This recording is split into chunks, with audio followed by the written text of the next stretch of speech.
Hello everyone. So today we are here for the discussion of geography test of GS test series.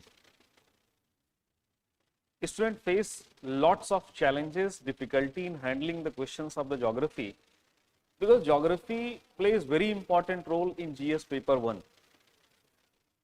Continuously in last 7-8 years you will find that 100 to 120 marks questions are directly being asked from the geography, but lots of students, especially those who are not having the geography background, they faces a great challenge in scoring good marks. In fact, if you will look out the marks of most of the selected candidates, you will find that generally some of the candidates who are not scoring well in GS3, you will find that they are also not having good score in the GS paper 1.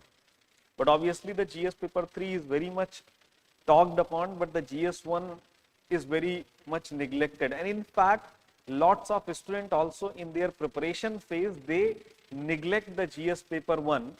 And why they neglect? Because they always think that the kind of geography that they are studying for their prelims examination, the conventional sources that are available will be sufficient to tackle the mains part of the geography, which is completely incorrect. The way questions are being asked, you need to understand that the geography in GS paper 1 is evolving, and if you will not change your approach to answer writing for this geography, you will face difficulty in scoring good mark. So through these questions, I will try to help you out that what should be the approach, how to link some of the generalized question to your core concept, because these days the questions are not being directly asked from the core concept. There are 2-3 things that you need to understand in the starting itself, that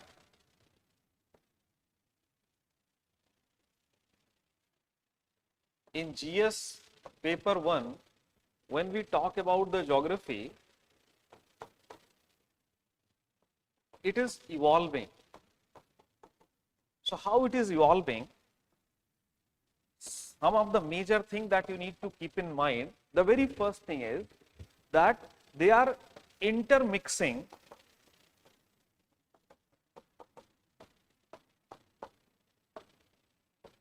the questions.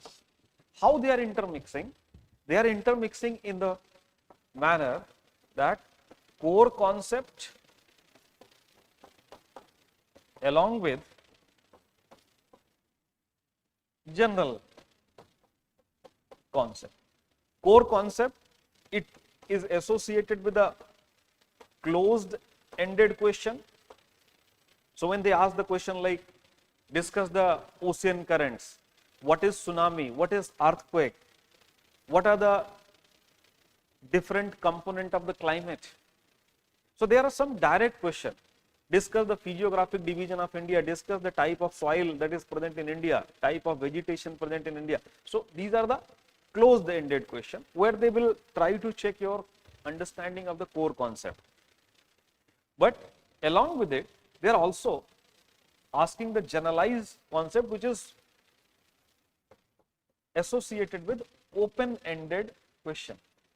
Through the open-ended question, they will pick up very generalized theme like climate change, global warming, how the ocean currents is associated with the socio-economic condition of the coastal areas. So they will try to sensitize you through some of the core concept to the socio-economic component, to the political component, different component they will try to look out. So the questions are intermixed in nature. Other than this intermixing,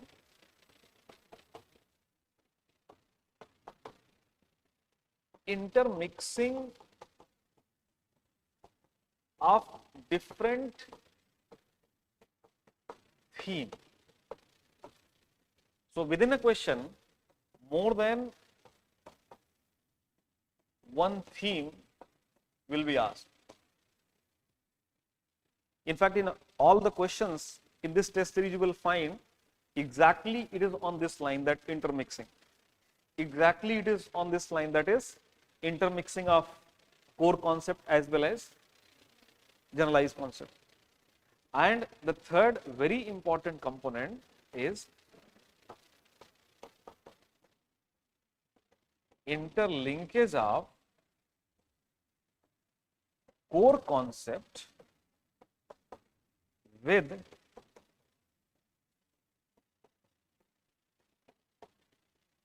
contemporary issues. So these are the three important changes that you will find in every year's GS paper 1, and specifically in last 2-3 years it is getting more and more dominated. And because of this only, most of the students find it that how to present the answer, what to be written in the introduction, what to be written in the conclusion, because they try to prepare the introduction, the conclusion part, the structuring part of the answer simply based on the core concept. The moment it is being mixed with the contemporary aspect, or it is being mixed with the some of the generalized concept, they start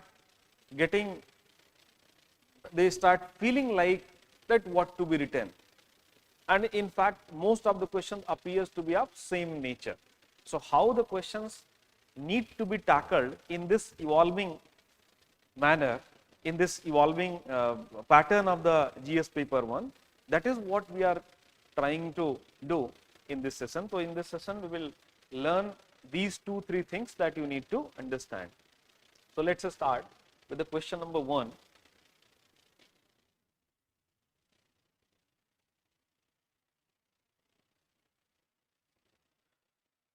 Whenever you will go through with the question, when you are attempting any test series, when you are attempting any questions of the test, the very first thing will be to identify that from which area this question has been asked.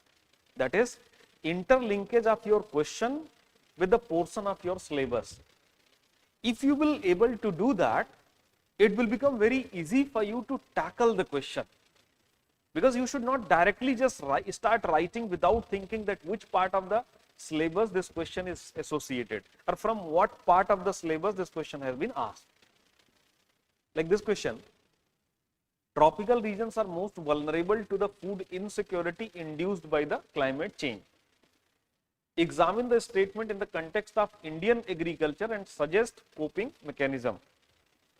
Now, when you will read the first part, you will find the question is mainly associated with the climate change induced vulnerability to the tropical region. So climate change is associated with the climate, physical geography. It is causing some of the vulnerability, it is having some of the consequences, but the consequences need to be looked upon in a microscopic, in a regional pattern, not in a generalized pattern. So whatever the effect of climate change is, you need to look out to the tropical region. Tropical region, the region which lies between the 23.5 degree north to 23.5 degree south, that is Tropic of Cancer to the Tropic of Capricorn.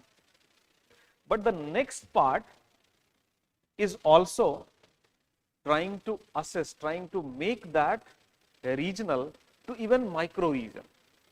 So here it is asking tropical region, but here it is asking examine the statement in the context of Indian agriculture. So the question has started from the world physical, and the question is ending with the Indian agriculture or India geography. So this is how you need to interlink. The moment you will be able to interlink with the topics of your syllabus, it will be very easy for you to include both the aspects. Because if you will write only about the India, so it is very much you are tackling the second part of the question. And if you will only write about the world related tropical region, so you are only answering the first part of the question. So it is very important for you to do the interlinking. So the moment you will read the question,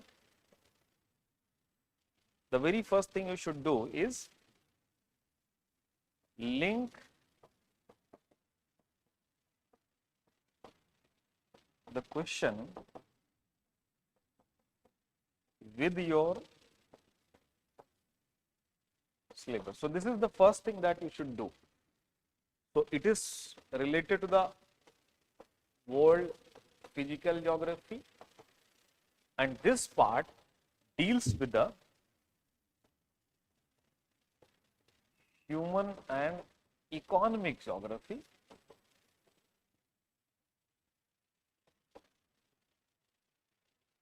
but that is associated with the India. आपको you will get a feeling that which of the topic I need to include in my answer. Now the next part. The next part, once you have linked, identify the main theme on which question has been asked, which will be part of your body.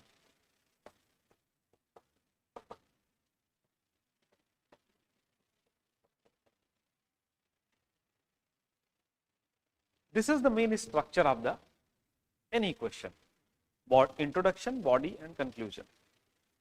I will look into this question that what is going to be the body, but before that, in general,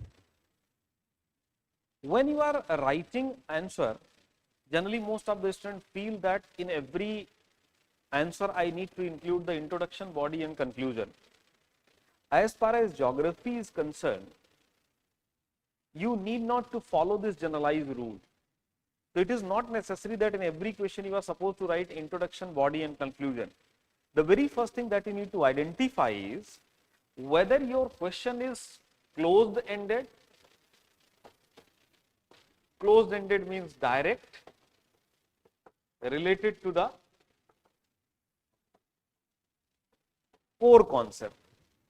If the question is directly asked from the core concept, जैसा कि नहीं है, because in the present time period they are mixing.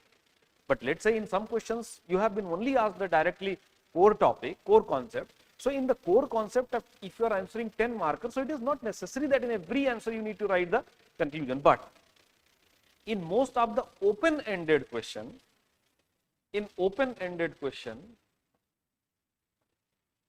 analysis-based question,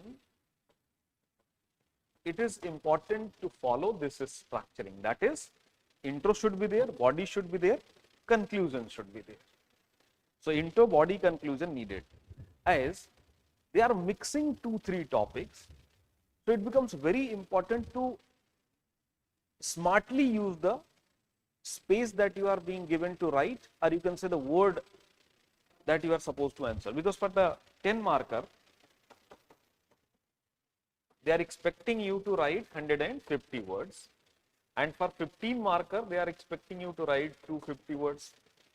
So 150 and 250 words. So when you are writing 250 words, you are supposed to write 250 words. It is not much problematic, because in that 250 words you will get enough space to write for your introduction, for your body, for your conclusion. But when you are writing short answers, the answers which needs to be answered in 150 words, in those questions it is very important to understand that how efficiently space needs to be utilized. For that, the best thing would be try to include one of the theme, any particular key term which is not being directly asked in the body. Like, we will try to learn through this question itself. In this question, first of all, so I think structuring part needs to be clear, that in general we need to follow the introduction, conclusion, body, but this is not the rule.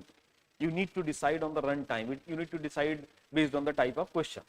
So most of the questions that are open-ended, you need to follow this structure, that is introduction, body, and conclusion. Now, in this question, the first part is associated with the vulnerability of climate change in the tropical region.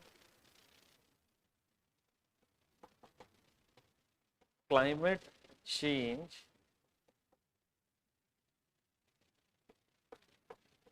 vulnerability associated with food insecurity in tropical region.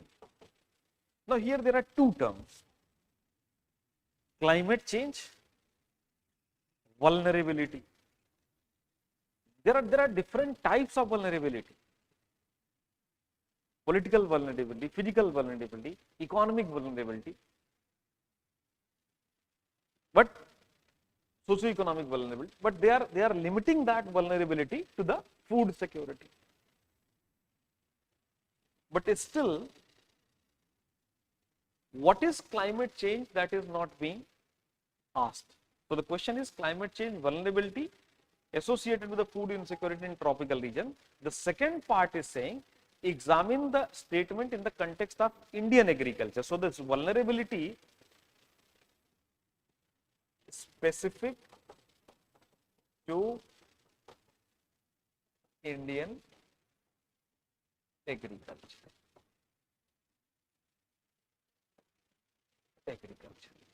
So how the vulnerability is going to affect the Indian agriculture, and in simple word, how the climate change is going to affect the Indian agriculture, because it is asking about, it is referring to the vulnerability of food insecurity, means negative effect.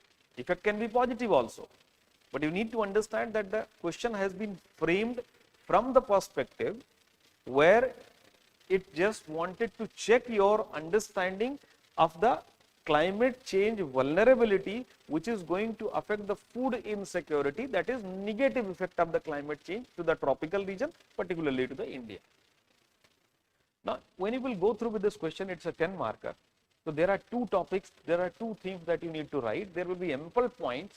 तो बहुत सारे points होंगे. अब इस 10 marker में आप इतने points include नहीं कर पाएंगे जब आप लिखने बैठेंगे. So for that, you need to very smart while dealing with the introduction. So what introduction can be written? So the best way to handle the introduction of this question is, in introduction, try to write what is climate change. What is climate change? The moment you will write the climate change, you will convey to the examiner that yes, look, I am not only having the some of the shallow point that I have read from the newspaper or I have read from the current affairs, because this is the topic that is very much in the news. This is the topic which is contemporary in nature. Effect of the climate change to the agriculture. But also you need to convey that I also know this, what is climate and what is the climate change. So in the introduction, you should write what is climate change. Any long-term change in the elements of the weather or climate is simply referred as climate change. What are the some of the elements of the climate or weather? So some of the elements of the climate and weather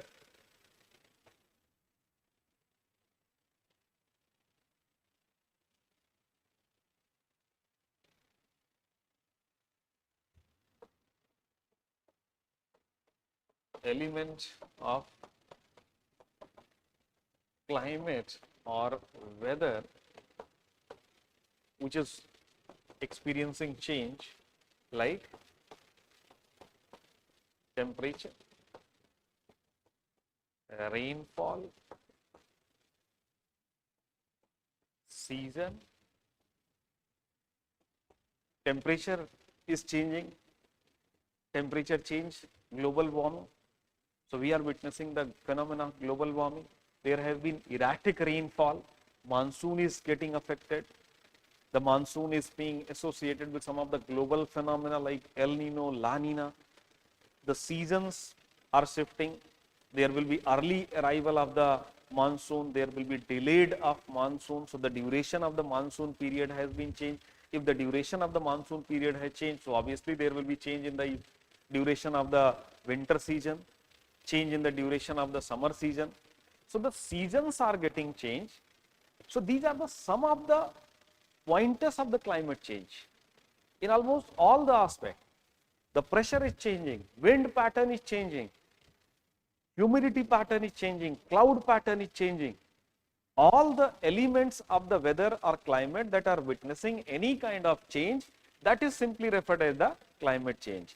So this is what you need to write in the introduction, but along with it, you also need to write that the climate change is a never ending process.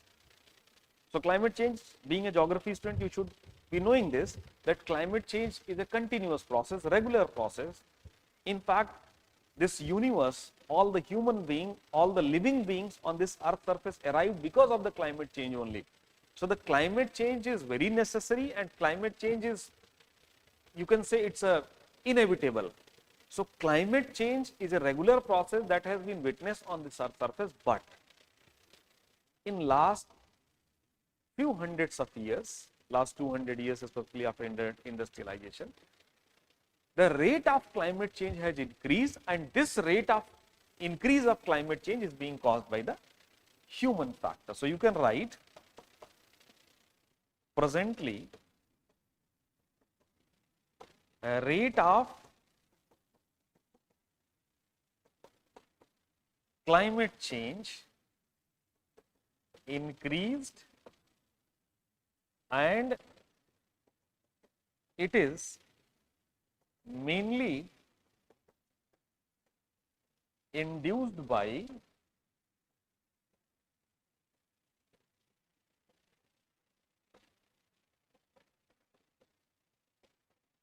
anthropogenic factors. So it is mainly induced by the anthropogenic factor. So this is what you need to convey. And here, after this, you can write effect of the climate change, the vulnerability. तो आप vulnerability की बात कर सकते हैं. Effect of climate change. Now, there are social effect, physical effect,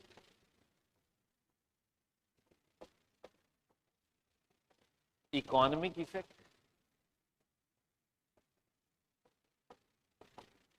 So there are different effects of the climate change, but the question is asking you to just stick to the effect of the climate change related to the food insecurity in the tropical region. So it is important for you to know and also to write. Knowing is not enough. Until unless you will write in your answer copies, it will not get conveyed to the examiner. And in fact, that is why it is very important for you to every time keep on trying, keep on writing. So sometimes what happens, students always just spend a lot of time in the reading. They always think that once I will read it, then over the period of time it will get improved. But they need to understand that until unless you will start writing, and you need to write continuously, the answer writing is not going to be improved. So answer writing is a never ending process. You need to keep on writing, and there will be incremental learning. So आप लिखते रहेंगे तो there will be improvement. ठीक है. So here itself you need to write effect of climate change, because you are writing 10 markers, so you are not having that much scope to write so many things. So you directly need to write effect of climate change is more serious in tropical regions compared to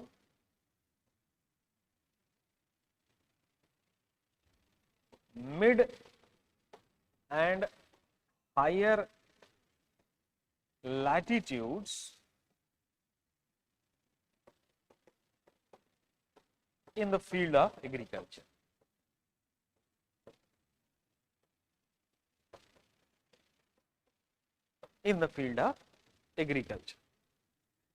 So in general, you will find that the climate change is having an effect throughout the earth surface. So we cannot say that this effect is only visible in one particular area, but this effect is more problematic in the low latitude area, tropical region. Now, why the effect of climate change is more problematic in the tropical region in comparison to the other area? तो other area से आपका tropical region में क्यों effect ज़्यादा है? तो जो हमारे बाकी areas हैं, like mid latitude, higher latitude, there are two components when it comes to the agriculture. So there are two reasons, there are two facts. One of the reason is high population. Obviously, where there will be high population, there will be more problems. Other than this high population, the nature of crop that is being cultivated, the kind of agriculture that is being cultivated. Mainly in the tropical region, tropical crops are getting cultivated, and there has been some definite requirement, important requirement of the tropical crop which is getting affected. So now come to the point, now come to the main body part. A main body part, what you are supposed to write to convey that yes, this is problematic. So which of the point you need to highlight in this part? The very first thing is how climate change effect is visible, how the agriculture is getting impacted.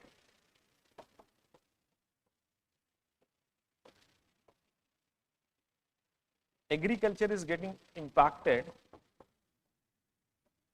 Floods, like in India, in this year there has been a very intense rainfall, and in fact the climate change effect is becoming so regional, so microscopic, that it is causing some of the localized phenomena like cloudburst. The intensity and the frequency of cloudburst has increased. Intensity and frequency of the cloudburst has increased. Like you will have the example, very recent example of Jammu and Kashmir, of Punjab, Haryana, Western UP is the, you can say, these are the great granaries of India. These are the agricultural heartland of India. Now, in this agricultural heartland, when you will have such a severe flood, the example भी साथ में आप दे सकते हैं, like flood in Punjab, Himachal. So when you will give the example, examples are like case study. So in questions, student always ask that how to include the case study. Some of the students, what they will do, they intend to put up the case study in the box, or they have tendency to write like case study. I don't suggest this approach. What I suggest to my student is try to just think of some of the recent examples associated with the point that you are writing. That example itself will become the case study. Like when you are writing this agriculture and you are writing the points of the flood, so you can give the examples of the recent flood that has witnessed in the Punjab and Jammu and Kashmir, which has been associated with a cloudburst, which has been caused by the cloudburst, is believed to have been induced by the climate change.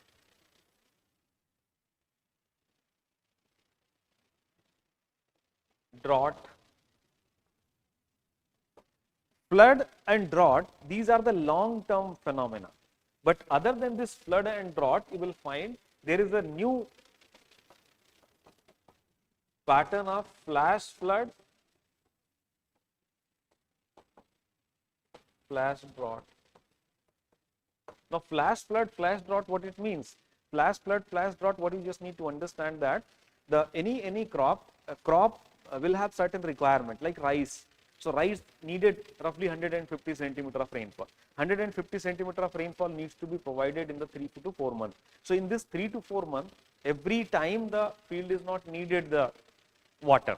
So in the initial period of when the plant is taken from the nursery to the field, and when the the plant is getting more and more rooted in the field, at that time period it requires more water, and the requirement of water in the middle period will little bit go down, and the later part it will go down heavily.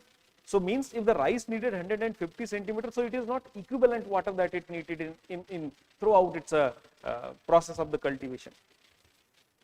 So let's suppose that after plantation rice, it requires that after 2 weeks it needs to be given the water, but at that time period there is no water, because more than 55% of Indian agriculture is rain fed. Rain fed means only depends on the monsoonal rainfall, only depends on the natural rainfall. There is no irrigation. So agriculture as it is rain fed. Okay? Flood, droughts, then erratic monsoon. Might be there is no long-term drought, but there has been a global phenomena. So global phenomena, like it is a phase of El Nino, it is associated with a weaker phase of MJO, so Madden-Julian oscillation, then El Nino phenomena. So this can also affect the agriculture. Then in non-monsoon related phenomena, there is a pest attack, which is also being attributed to the climate change. Then you will have a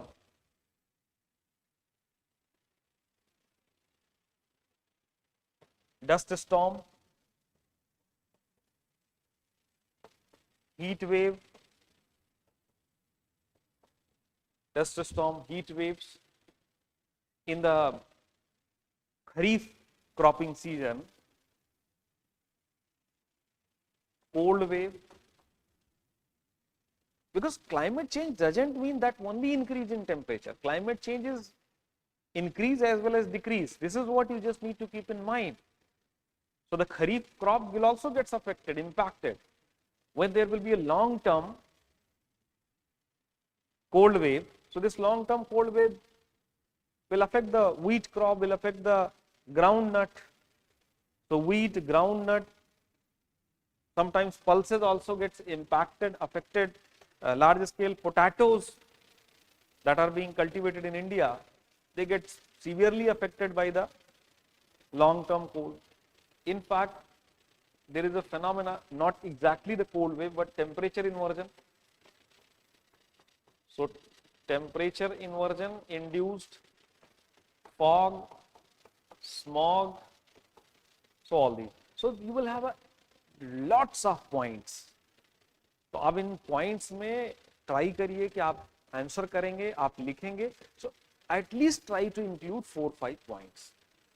Yes, it is not possible to include all the points, but at least try to include 4-5 points and make sure that you are including those points, on which you will have some examples, like examples related to the flood, examples related to the cloudburst, pest attack, temperature inversion, fog, smog, cold wave. So this is how you need to write. Now, what should be the way forward? Because the question is and suggest coping mechanism. So that is also very important. So what should be way forward, or what should be suggestion to tackle this?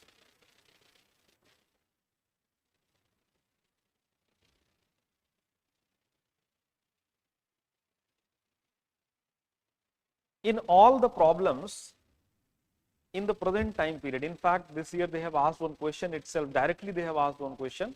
So you need to keep in mind this. In all the question, try to think about, whenever you are thinking of solution, the very first solution, think about the technology. How best technology can be utilized, because majority of the person in India is having the smartphone. Majority of the person in India is having the availability, accessibility to the technology. Just we need to use those technology effectively. We talk about the AI, how AI can be utilized in the field of agriculture, so that the life of the farmer will become good, how the crops can be saved. So, technology driven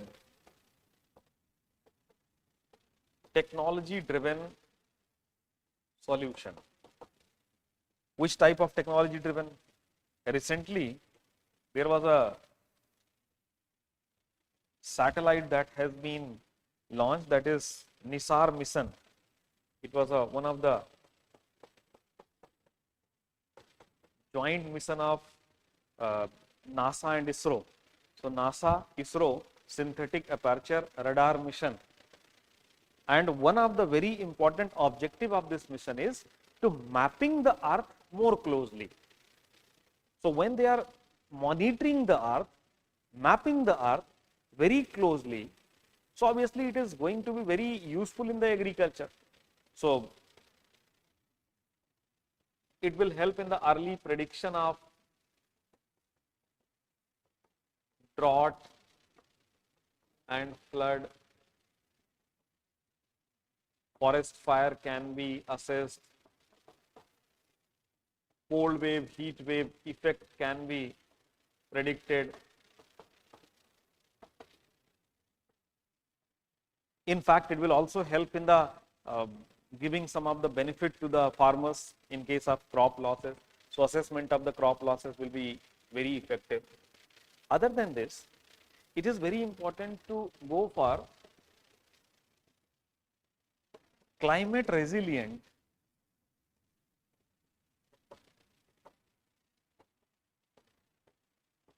agriculture. So climate resilient agriculture, it is needed, because in some of the area, when you are cultivating the crop not according to the availability of water, it is going to create problem. Like in the western India, especially in the Maharashtra, the sugarcane are being cultivated, but that region, the sugarcane is a water intensive crop, and when you are cultivating the sugarcane, obviously there will be some problems.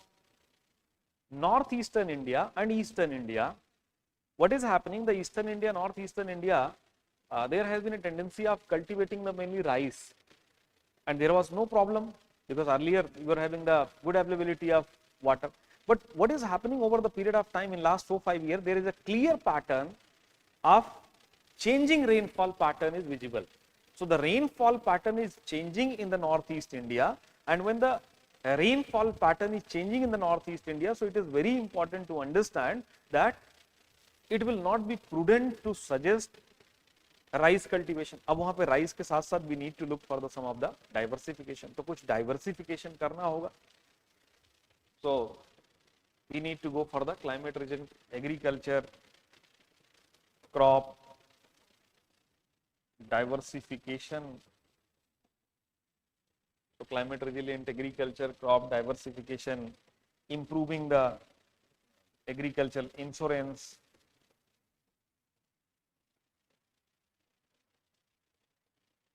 Also we need to understand that this climate change problem will become more severe. तो ऐसा नहीं है कि its intensity is going to decrease. It will continue to increase. So we also need to look for the improving in some of the schemes like Pradhan Mantri Krishi Sinchai Yojana. So irrigation needs to be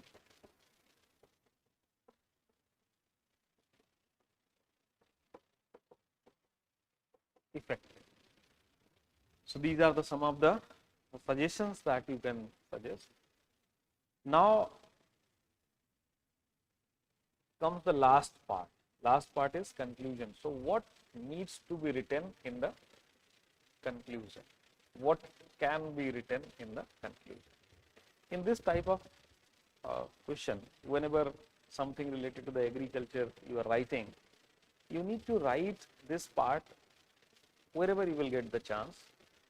Identify, highlight that almost 50% of worker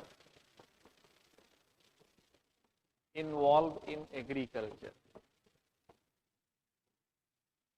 Then almost we have 1.4 billion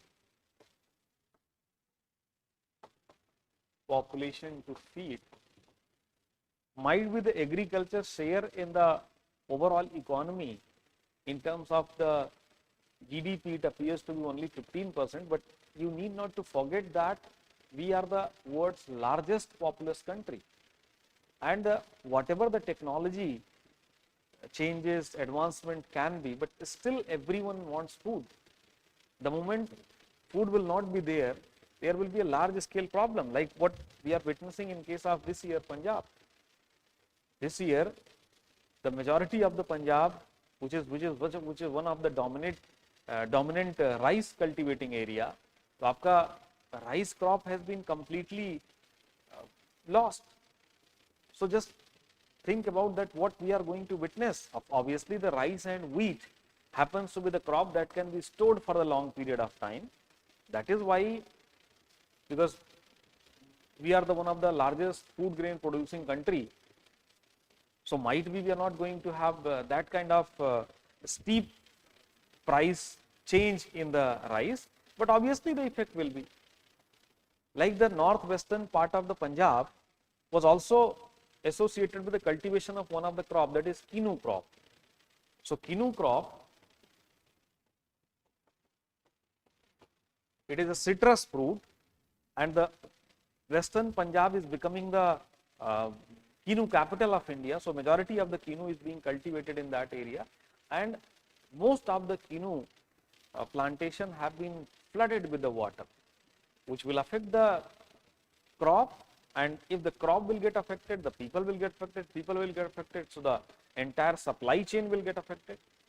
So this is how you need to understand that how important it is to take care of the climate, so to take care of the agriculture. So you need to highlight these, that we need to plan our agriculture in such a manner that workers as well as people need not to get affected, because the climate change is reality.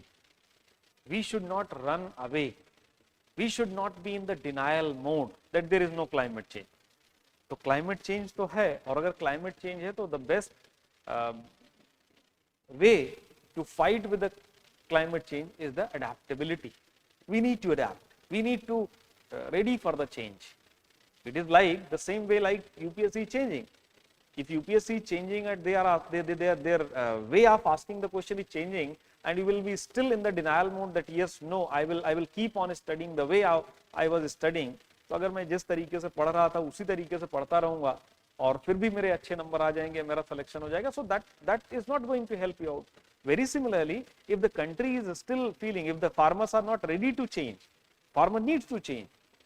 The farmer को भी जरूरत है कि they should not just look out that the only way out is just increasing the MSP, increasing the price. So that is not the only way out.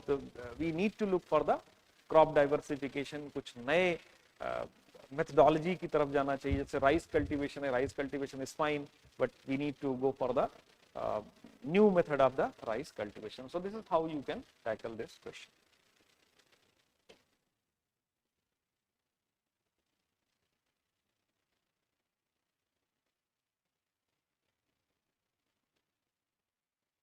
Moving to the next question.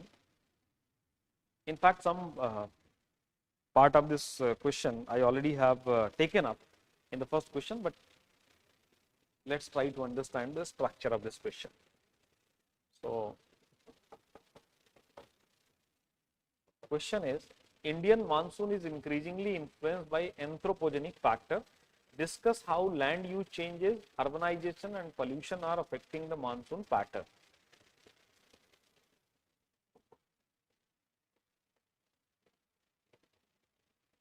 Now the main theme on which the question has been asked,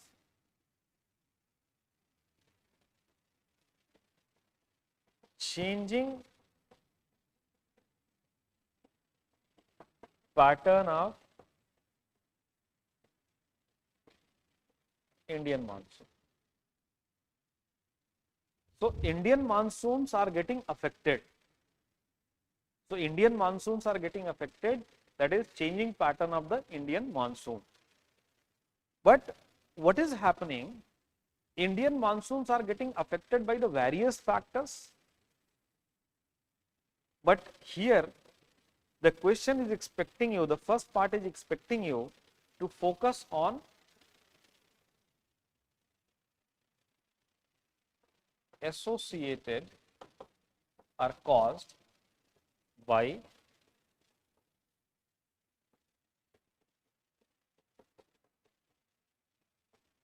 anthropogenic factors. So the changing pattern of Indian monsoon associated by the anthropogenic factor. Now, in the second part, they are just elaborating that which anthropogenic factor they wanted you to write. So in the second part, they are writing land use change, urbanization, pollution. So how these three factors are affecting the Indian monsoon? That is what you are supposed to write. But nowhere the question is asking you to write what is climate change. So question is not asking you to write what is climate change. So it is your duty to write that. So whenever you are coming across, you have identified the key theme in the geography, it is the easiest way out. So in the geography, whenever you are looking for the any question, you are breaking down the question in the different component, small component. The very first thing that you need to identify is the key term. Once you have identified the key terms, look that whether the body demands you to explain, elaborate, define that key term or not. If the body is not expecting you to define the key term, so it is going to be the easiest thing to write the introduction. Just write the definition, just write the explanation, elaborate. That is what is monsoon. So it is the easiest way to write the monsoon. And whenever you are writing the monsoon, always try to write the simplest form of the monsoon. Don't try to make it complex, because when you will write in a simple way, in a simple manner, it will convey to the examiner that yes, you will have a good understanding. So what is monsoon? Monsoon is nothing but it is simply the seasonal reversal of the wind. So monsoon is nothing but it is seasonal reversal of the wind. Seasonal reversal of the wind, which is mainly associated with differential heating of Indian landmass and Indian Ocean. You can write one more line like, because of that, the wind will start blowing from the Indian Ocean to Indian mainland during the summer season, which is simply known as the monsoon, and due to the direction, because the direction of the wind is southwesterly, that is why it is also referred as the southwesterly monsoon. So introduction you can write. Now coming to the changing pattern, so here you can write that monsoon is showing some of the pattern of change, and this changing pattern of the monsoon is being caused by the various factors. Now start picking up one of the factors and discuss. तो जो हमारा monsoon है, there is a clear sign of the change of the monsoon pattern. Some of the sign, some of the how we are saying that yes, climate, this monsoon is changing. Like this year, अगर हम इस साल की बात करें, early arrival. This year the monsoon has arrived 24th of May, whereas the general onset of the monsoon is around 1st June. So general onset of the monsoon is around 1st June and it has arrived this year 24th May. And the entire country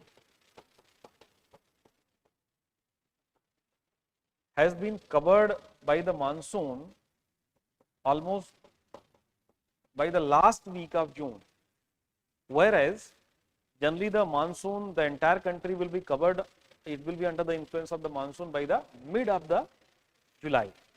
तो mid of July तक पूरा country monsoon के effect में होगा, but this year it is like a last week of June itself. So obviously there will be a changing pattern. See, one interesting thing, when you will look out the onset of the monsoon, then you will find onset start from the southern part. So there are two branches of the monsoon wind.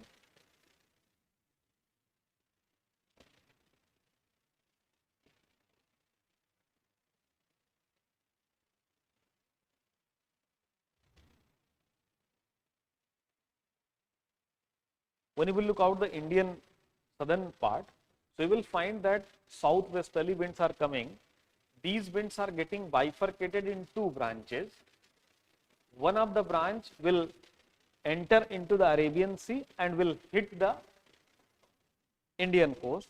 Another branch will travel to the Bay of Bengal. Some part will go to the Southeast Asia and the remaining part will enter to the India mainly through the northeastern state. So there are two branches which brings the rainfall to India, Bay of Bengal branch and the Arabian Sea branch. Arabian Sea branch first hit the western side of the Western Ghat, whereas the Bay of Bengal branch first hits the northeastern India and then ultimately it has been diverted by the Himalaya. The orientation of the Himalaya is such that it will divert the wind toward the western side. In fact, that is why basically the monsoon is westerly. तो जो हमारे यहाँ पे monsoon है westerly has caused this monsoon, but because in northeastern India it will enter as a westerly, but from that northeast India it will be diverted toward the westward, so it will appear that it is coming from the east. तो इसीलिए आपका जो बिहार है, असम है, eastern part of UP है, here it appears that it is coming from the eastward. That is why it is popularly known as Purva, easterly. In fact, UPSC has already asked the question on this, that why in this region the monsoon is being referred as the Purva, monsoon wind, not the Pachua, that is westerly. So what happens, this easterly will keep on entering into the India, and in the central part nearby the Delhi, both the winds will converge and then they will cover the remaining part of the country. So Punjab region, Himachal region, Rajasthan region, western part, these are the regions which are supposed to receive the rainfall in the last phase. That was almost mid of the July. Now, just try to link it that by the last week of the June itself, these areas are going to receive, and the withdrawal is also getting delayed. So arrival is early, withdrawal is delayed. The ultimate effect will be that the northwestern India, northern India will receive more rainfall, and that is exactly the pattern. तो जो एक नया pattern निकल के आ रहा है कि there is a more rainfall in the later part, July, August month, and along with this July, August month, there has been more rainfall in the northwestern India. Like last 2-3 years, there has been a continuously rising of rainfall in the northwestern India. This year particularly, northwestern India has received almost 30% excess rainfall. 30% excess rainfall. But it doesn't mean that this 30% excess rainfall is being the entire country. No, there has been a deficit. Like in central India, the rainfall excess is only 10%. तो central India में भी ज्यादा बारिश हुई है, southern India में भी बारिश ज्यादा हुई है, but northwestern India has led. But at the same time, northeastern and eastern India, northeastern and eastern India, it has witnessed almost 25% deficit, declining pattern of rainfall. तो ईस्टर्न नॉर्थ ईस्टर्न इंडिया में rainfall आपकी decline कर रही है, western India में आपकी rainfall बढ़ती जा रही है. इनफैक्ट एग्रीकल्चर पैटर्न से देखेंगे तो in entire reason the Kharif season is there and Kharif rice crop is mainly cultivated. So on one hand, it will get affected severely in Punjab because of the flood, but at the same time it will also get affected in the Assam and in the Bihar due to drought. So in one part it's drought, in other part it's flood. It is also the changing pattern of the rainfall. You will come across with the news that some part of the India are severely affected by the flood, whereas the some part of the India at the same time they are severely affected by the drought. So this is the changing pattern. Now how the changing pattern is getting intensified with these factors. अब इन factors पे आते हैं. How the monsoons are getting affected. The main role of land use change is associated with the deforestation. When you will have a effect of the deforestation, what is happening? Water availability will get affected. The overall moisture in the region is getting affected. So land use changes like deforestation,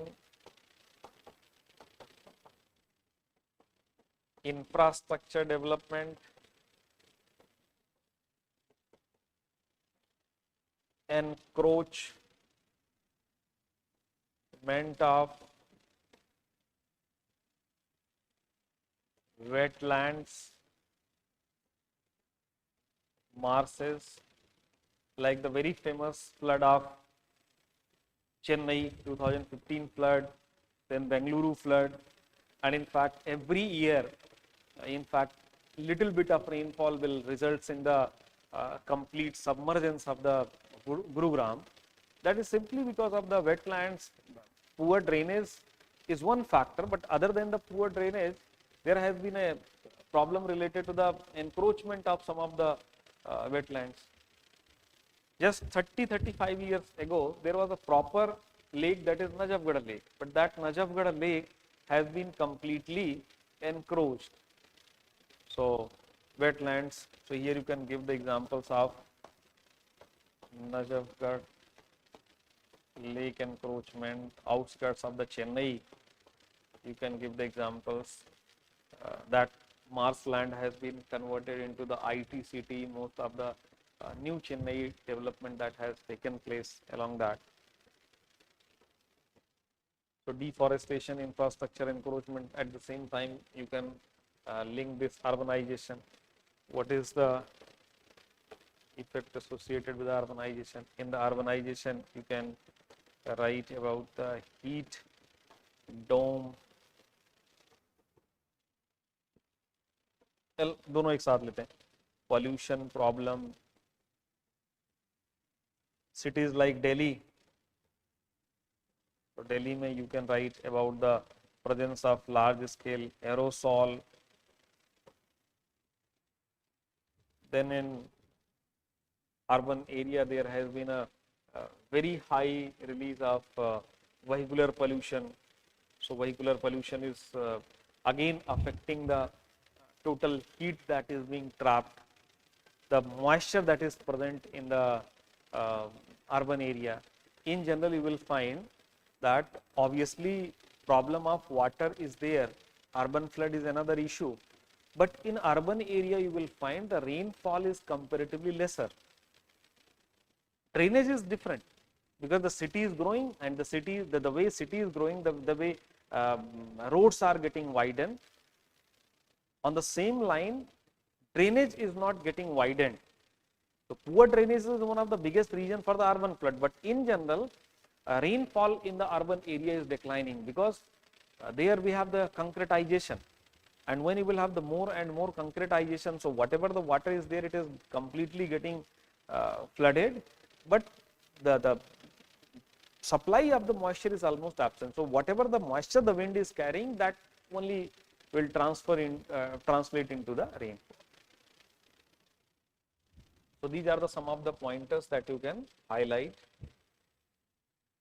Now coming to the conclusion part.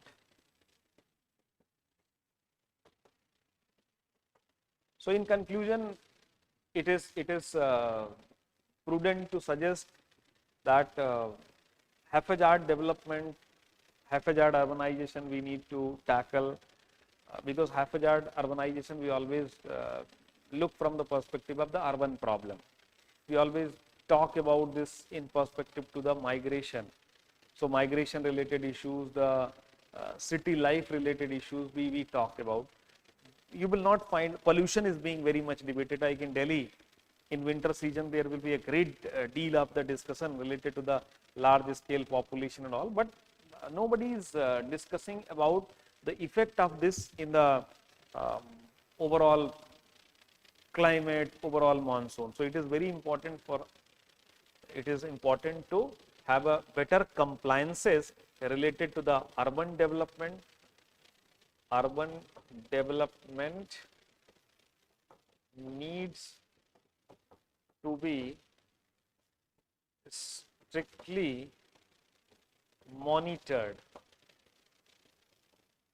In the rural areas also, everywhere you will find that agricultural land is being transformed, is being converted to the infrastructure, housing societies related project, and in lots of cases it has been seen that they have violated, they are not complying to the law that is prevailing.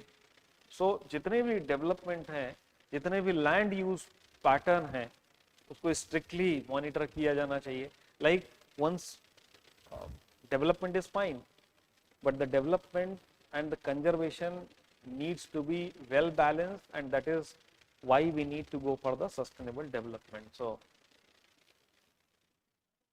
provisions like Ramsar sites need to be strictly monitored. More sites need to be included. So this is how you need to conclude that long-term change in the monsoon, if the monsoon has monsoon is clearly showing that it is changing, and the long-term change in the monsoon is not good for the country, because there are different ideas that how the Indus Valley civilization has collapsed, but one of the idea is that it was mainly collapsed because of the changing pattern of the rainfall, changing pattern of the monsoon. Because in some of the scriptures there has been a talk of the great flood. So that great flood has been caused by the changing pattern of the monsoon. So monsoon is not a fixed. Definitely the monsoon, like climate has changed, the entire earth surface has changed. So similarly climate, this monsoon will also change, but the way it is changing, the rate of change is very rapid in the present time period.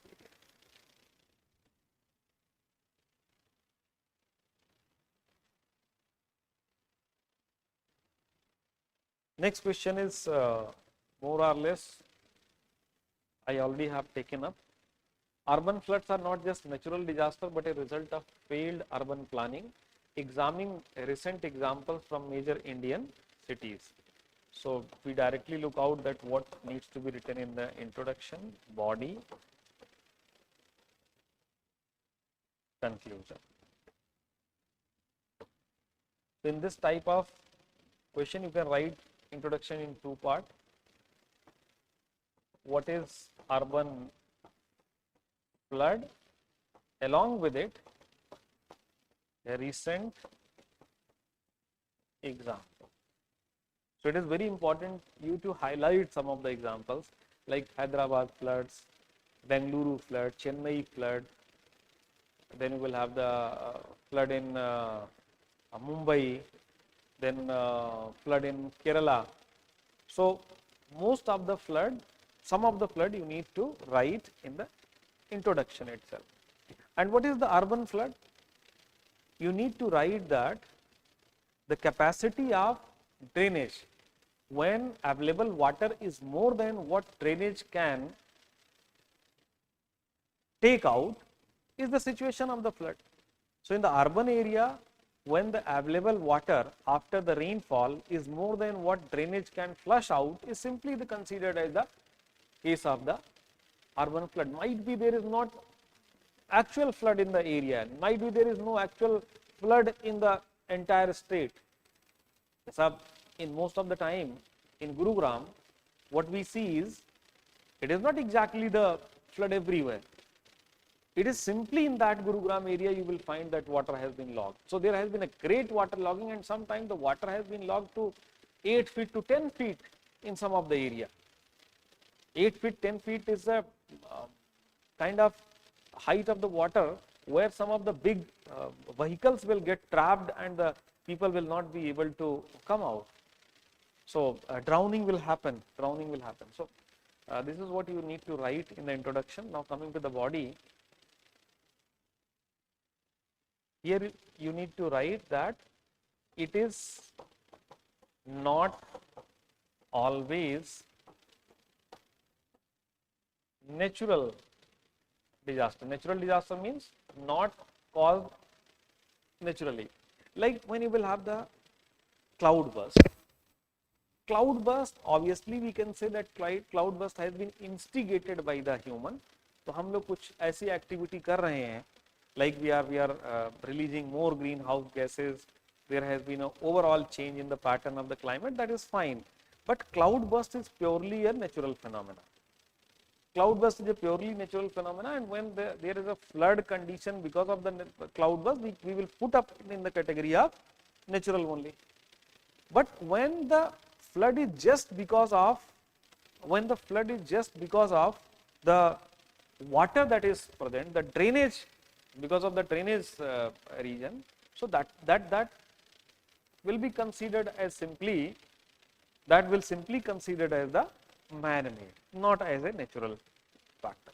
So here you need to write, and the second part is with some example. Okay. What should be in conclusion? So in conclusion, you need to write the way forward. In conclusion, you need to write solution. What solution you will offer for fighting this problem of the Indian urban flood?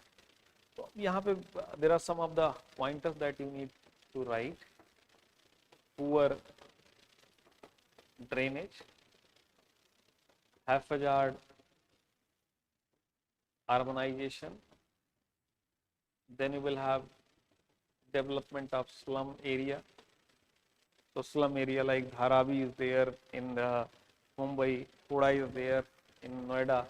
So these examples you can write. Then you will have a large scale migration. Then demand of house, infrastructure development,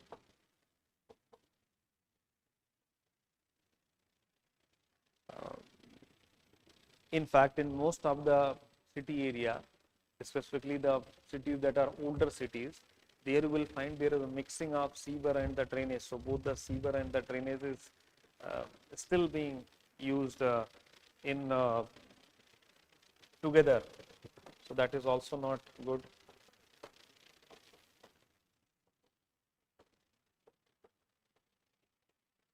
So these are some of the factors that you need to highlight.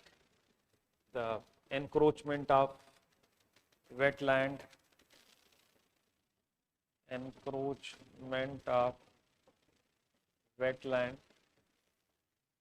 then need less to say deforestation, because in urban area already we have a very less number of trees are there, so deforestation to hai, but the most important component is the encroachment of the wetland. What this encroachment of the wetland is, see, whenever there is a high rainfall, obviously there will be very faster drainage in the urban area because everything is concretized. When this faster drainage will go to some of the places which will act like a natural sponge, so it will take out the water to the lower side. So it will help in the fulfilling the water requirement of the city. So groundwater recharge will be there, and also it will help out in tackling the drainage component. So that is why it is very much needed. In fact, not only this encroachment of the wetland, encroachment of the marshy area, in the urban area, what is happening? The river flood plain is there. In most of the time, rivers are flowing having lesser water.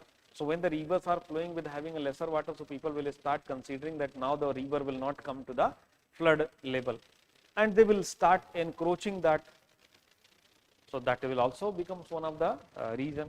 Like whenever the water is being released from the Yamuna, mainly from the Haryana, Punjab region, so low-lying area of the Delhi witnesses the flooding condition. So this flooding condition is not because of the actual flood. This flooding condition, that is urban flood, is not because of the actual flood. It is simply because of the encroachment. It is simply because of the people that they are living in that particular area. The very famous case of 2015 Chennai flood, the very famous case of Hyderabad flood. So what could be some of the solution that can be provided? तो क्या solution provide कर सकते हैं, वही आपका conclusion हो जाएगा. So suggest for the improving the infrastructure, especially related to the drainage facility. But the drainage facility is not that much easy. So rainwater harvesting is one component that can be, it needs to be made mandatory in all the household. But here it is very important to understand that poor people, those who are poor, those who are not having a well off, it will be very difficult for them to go for the rainwater harvesting. So it should be government supported. तो जो आपके high rises societies हैं, large scale societies हैं, तो वहाँ पे तो people, societies, definitely they go for the rainwater harvesting. But at the individual level, especially the so-called old city, because this problem of the urban flood, this problem of the drainage is more severe, more problematic in the older city area, wherever it is, whatever the old city is there, in that old city will find, because most of the drainage facility that has developed, it has developed in the 50 years, 60 years ago, and after that there has not been the major planning, because just city is growing from all sides. तो city आपकी grow हो गई, but drainage आपका वही पुराना system है, so definitely it will create problem. So this type of suggestions you can give. Rainwater harvesting, जिसको हम लोग कहते हैं natural sponge. So sponge city model of the development.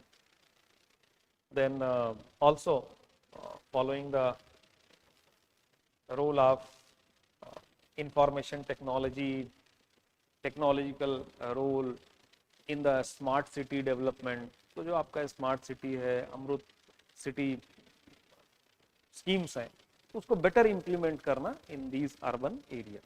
This is how you can tackle this question.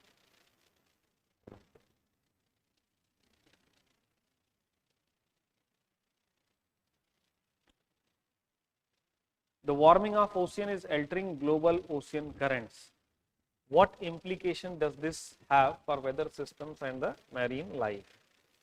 So, intro part, body part, conclusion. In the body part,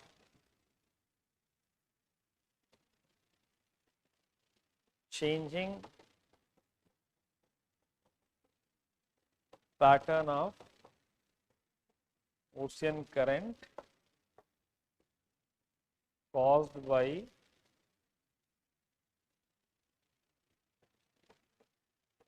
warming of ocean. So the changing pattern of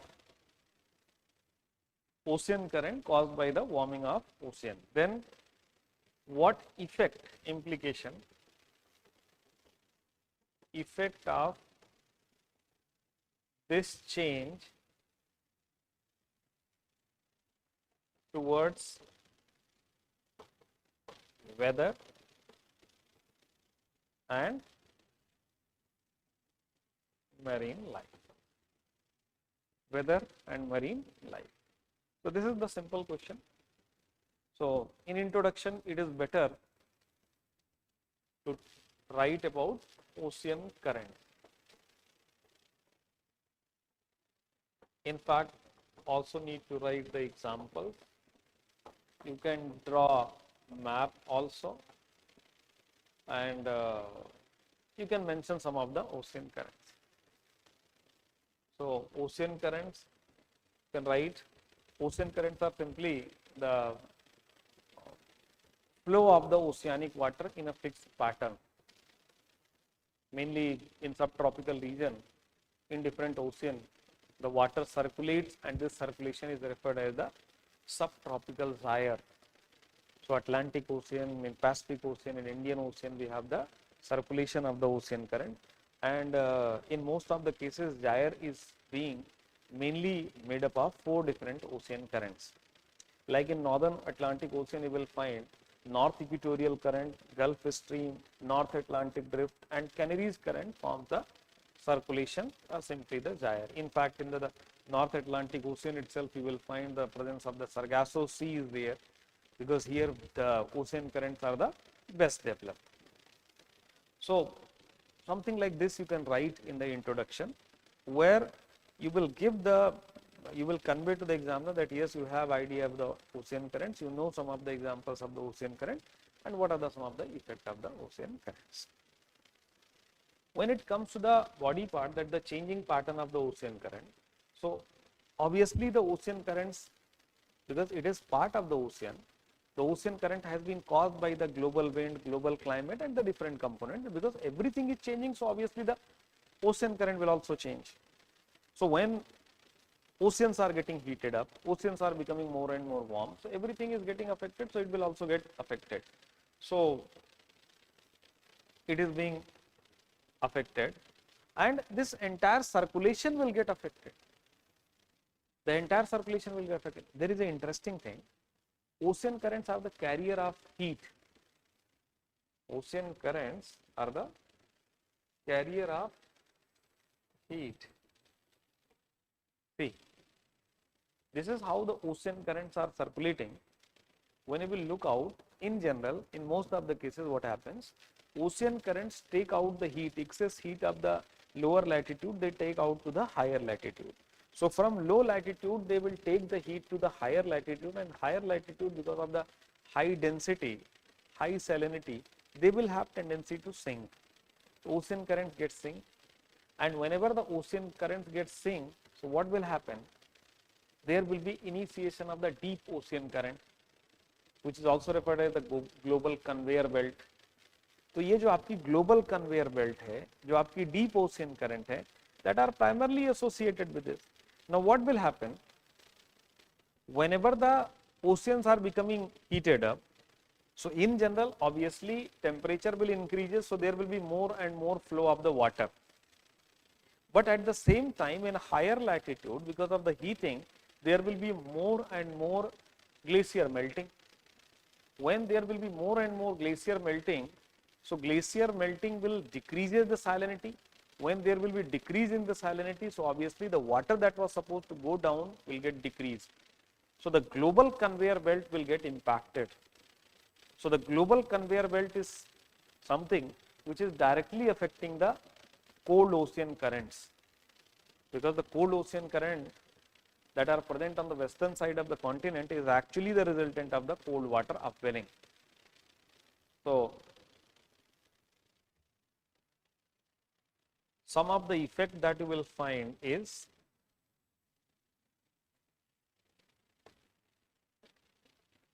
weakening of global conveyor belt, slowing down of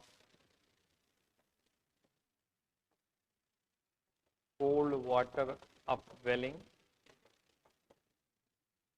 slowing down of cold water upwelling. Then you will have a more accumulation of warm water in western side of tropical ocean. So western side of the tropical ocean, there will be more and more water that will get piled up. So these are some of the changes that is being caused by the marine heat wave, or the simply with the increasing of warming of ocean.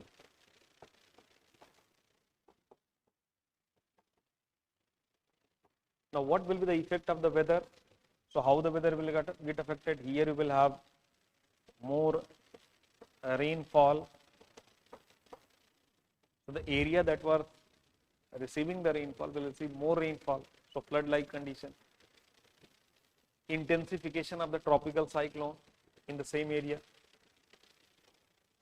Intensification of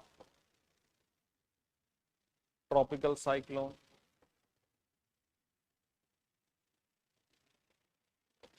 Intensification of the tropical cyclone. Now when there will be a weakening of the cold water upwelling, so the cold ocean current will get weakened. So in the case of cold ocean current is weakening, like in the Pacific Ocean, there will be more intensity, more frequency of the phenomena like El Nino.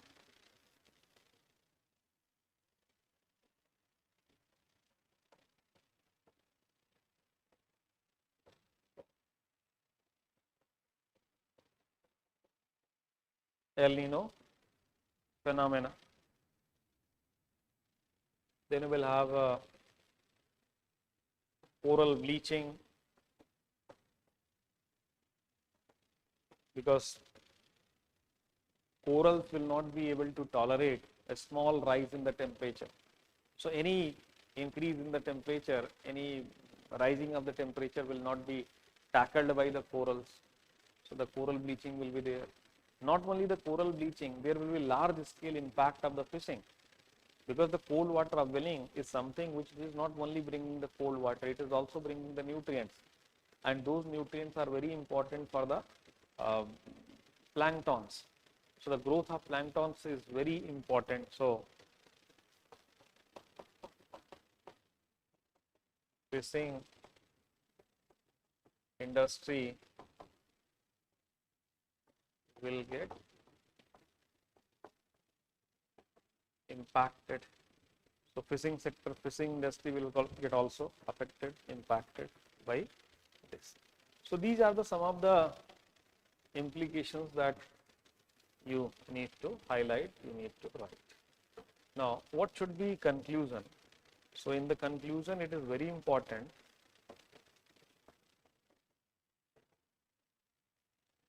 you need to highlight that oceans are 2/3 of excess greenhouse gas is being absorbed by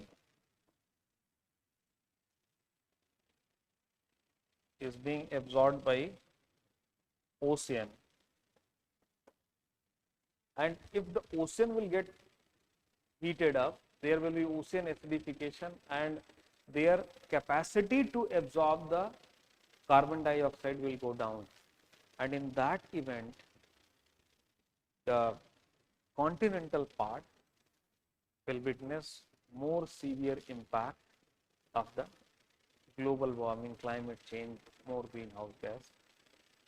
So because 2/3 of excess greenhouse gas is being absorbed by the ocean, it is very important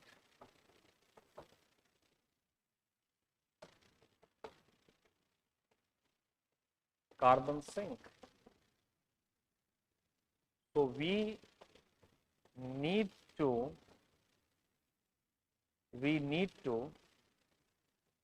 implement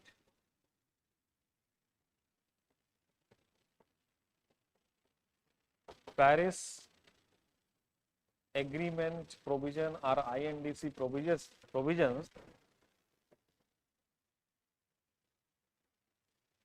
so that marine heat wave can be reversed.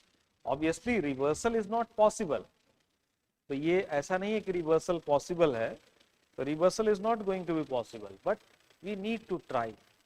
तो we need to try कि reversal आपका कुछ इस तरीके से किया जाए कि रिवर्सल आपका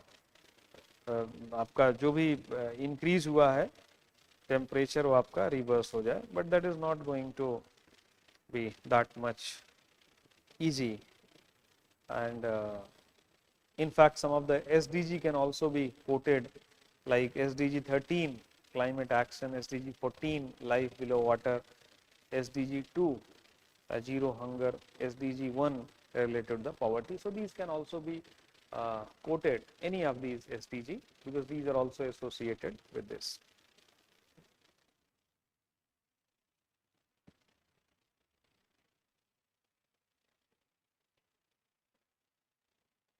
Now moving to the next question, Eastern India has lagged in agricultural development despite natural advantage. So again question from the human and economic geography, critically analyzed in light of infrastructure, socio-political and economic factors. So when you will look out the body part, क्या पूछा जा रहा? Eastern India has lagged in agricultural development despite natural advantage. Why agriculture has not performed well in Eastern India despite having natural advantage. ठीक है, यही आपको question है. अब इसके लिए critically analyse, second part of the question is telling you that which of the area you need to focus on. There are multiple factors, but you need to focus more on infrastructure, socio-political and economic factors. So these are the three factors that you need to focus. Now, what should be written in intro part? Intro part, it is going to be suggestive to identify that which of the Eastern India part we have. So it is prudent to write that mainly the states like Bihar, Odisha, West Bengal, Chhattisgarh, Jharkhand, Assam, these are the states which are representing the Eastern India. In fact, in this, primarily the Bihar, West Bengal, Assam, these are the part of the northern plain. And in northern plain also, these are the lower northern plain where best form of the alluvial is present. So here itself you can write that these areas primarily having good availability of water, good rainfall, then best fertile soil,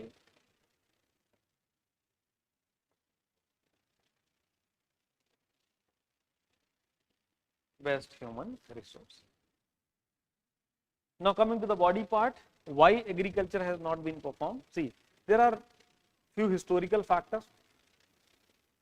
Historical factor mainly starts after independence. तो कुछ पहले historical factor थे, लेकिन अगर आप after independence देखेंगे तो you will find that in this area people were having some availability of food. I will not say that they were doing well, but obviously they were having the availability of food and there was no urgency.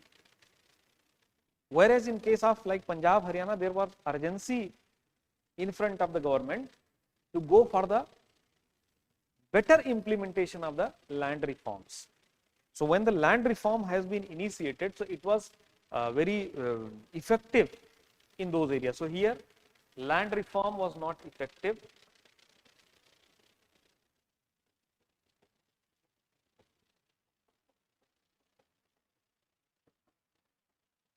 Large number of small and marginal farmers,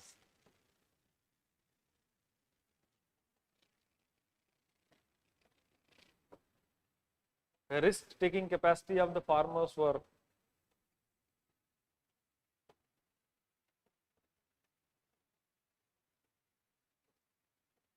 So risk taking capacity of the farmers was very low. They were not that much interested in taking a risk. So risk taking capacity of the farmers was low. Then governmental factor, because government has not pushed the green revolution, not pushed green revolution in initial phase.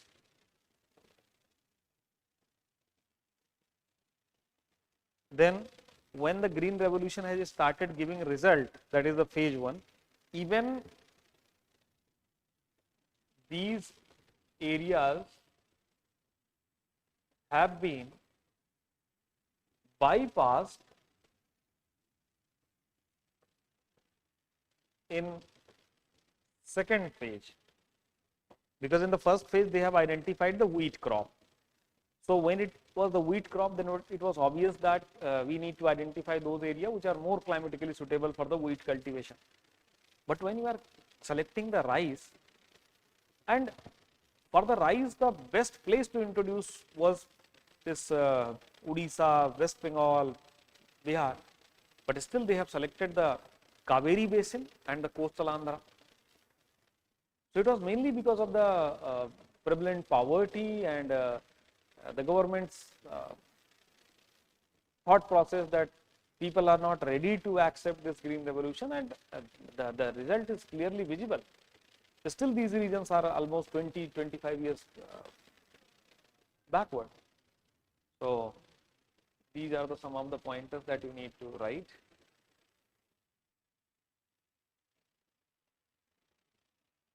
Then you can also highlight the infrastructure, like later part, water is there. So कुछ और बात करेंगे. Water is there, but irrigation is not well developed. So irrigation is not well developed because green revolution is based on the one very important component is the irrigation. So wherever irrigation facility is well developed means there will be a supply of the water continuously. So that is also one of the important factor. Then credit facility. So credit facility was also not that well developed. So credit facility, banking facility. These are the factors which are still playing a very important role. Obviously, in the last 5 to 7 years, you will find there has been a sudden increase in the bank accounts. More and more people are connected with the banking and their availability of the credit facility. So overall, there has been a development, but earlier this was the problematic. The one more thing, because earlier time period, the people were considering the agriculture as a traditional agriculture, means they were looking out the agriculture like only related to the rice, wheat and the sugarcane. This area is not well suited, especially few of the area is not that well suited for the crops like cotton, crops like rice. So rice that was not traditionally being grown in that area. So cash crop was, they were left to having a jute. Jute is a labor intensive crop that is all mainly being cultivated in the West Bengal, some part of Assam, Bihar, and then the rice. So their diversification is very limited. So diversification is very limited. So that was also one of the reason that why the agriculture has not performed well in these areas. Now coming to the conclusion. So what should be written in the conclusion? So in conclusion, you need to highlight, until and unless the agriculture will perform in India, overall development of the overall economic development of India is not possible. And agriculture performance doesn't mean that it is only concentrated in few areas. So agriculture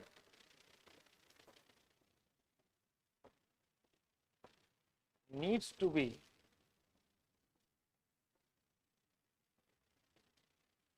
decentralized.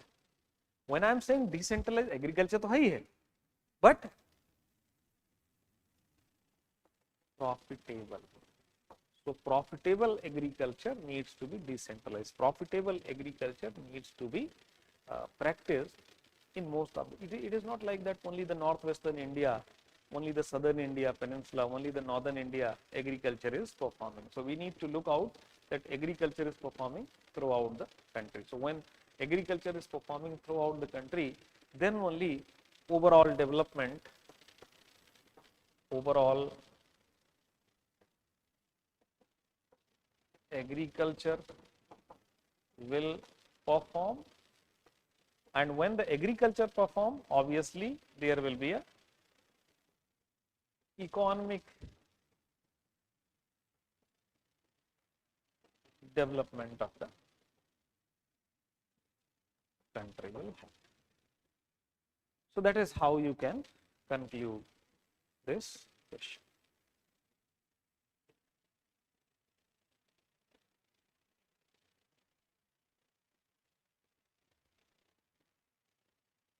Moving to the next question. India's coastline is not just a zone of opportunity but also of a vulnerability. Discuss the economic resource potential and the need for an integrated coastal zone management strategy. Now, first we'll look out the body part, then intro. India's coastline is not just a zone of opportunity but also of vulnerability. So in body, they are expecting you to highlight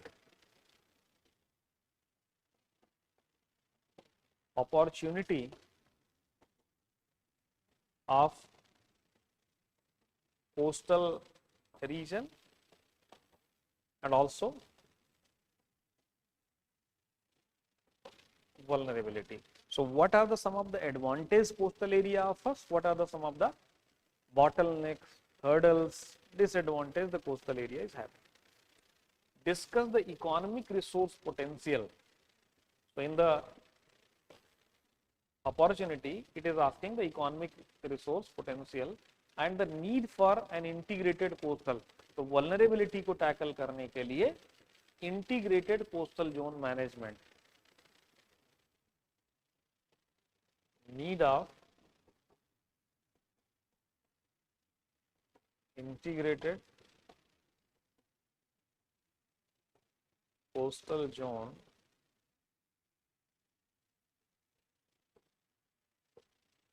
need of integrated coastal zone management. So what should be written in the introduction? In introduction, it will always be suggested to write that India is having one of the longest coastline of about 11,098 kilometers, and on the mainland we have mainly 9 states that are sharing the boundary. So states like you will have the Gujarat, you will have the Maharashtra, you will have the Goa, then you will have the Karnataka, Kerala, then Tamil Nadu, then Andhra Pradesh, then Odisha, the West Bengal. So these are the states that are sharing the boundary. In this itself, you can add one more, that 1/3 population of country lives within 100 kilometers from the coast. So you can understand the importance of the coast. Almost 1/3 population of India is living in area that is 100 kilometers from the coastal area. Some of the economic opportunity that it is offering. So the long coastline, then you will have coastal plains. So in coastal plain, we have the western coastal plain, we have the eastern coastal plain,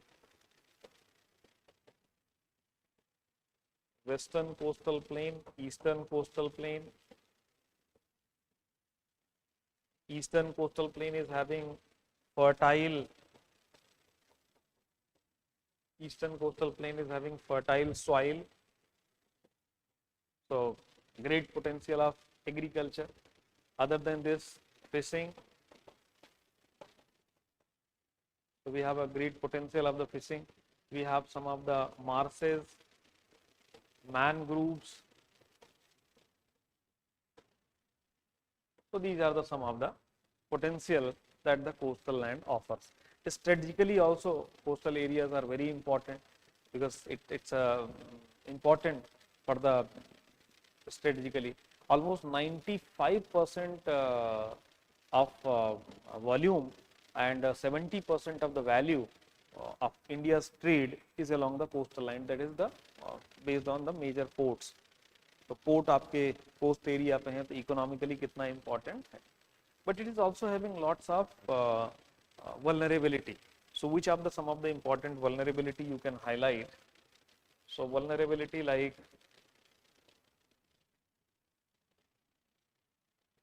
coastal erosion. तो vulnerability जो आप लिख सकते हैं coastal erosion, then encroachment. Encroachment mainly in the name of tourism, urbanization, infrastructure development, that encroachment. Then loss of mangroves,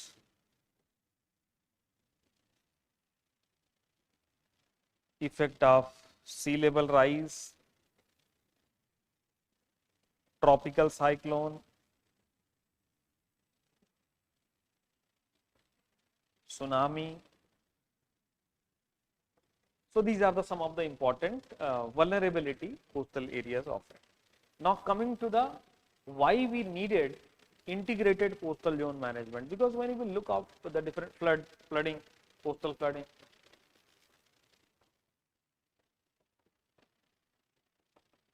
so we need to look out the coast from the holistic perspective.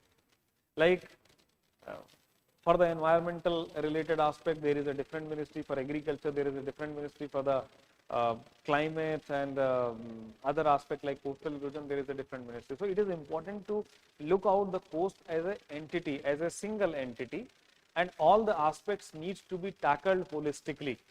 Because if the coastal erosion is happening, coastal erosion will have a capacity to affect the other areas. Sea level rise is happening, so water will penetrate in the coastal area, the entire coastal area will get affected, soil will get affected, agriculture will get affected. Salinity of the coastal area is increasing, so it will get affected. In coastal area, there has been a large scale, rampant construction activity, encroachment activity. So the CRZ coastal regulation needs to be effectively implemented. So that is why it is very important to have a integrated coastal zone management.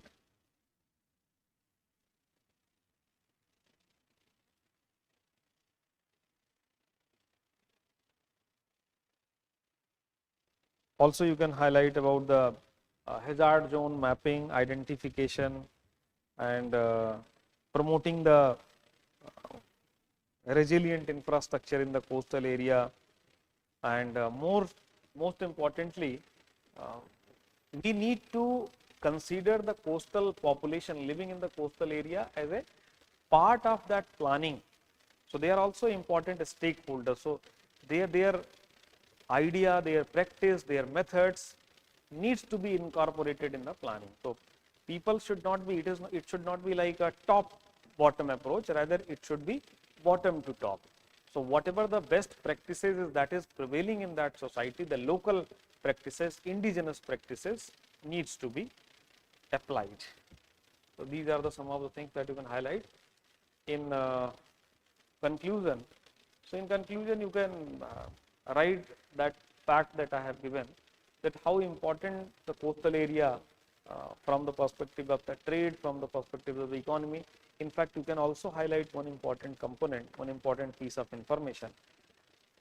IPCC 6th assessment report suggested that if the present level of sea level rise will continue, which is almost 24 to 25 centimeter from the industrialization. Most of the Indian cities will get submerged by 1970. So by 1970, most of the cities will get submerged, completely submerged. So from that perspective, it is very important that we need to have a coastal holistic integrated planning to minimize that effect. Obviously, something is beyond the control of only our country, our people, but whatever the best is possible, we need to practice that.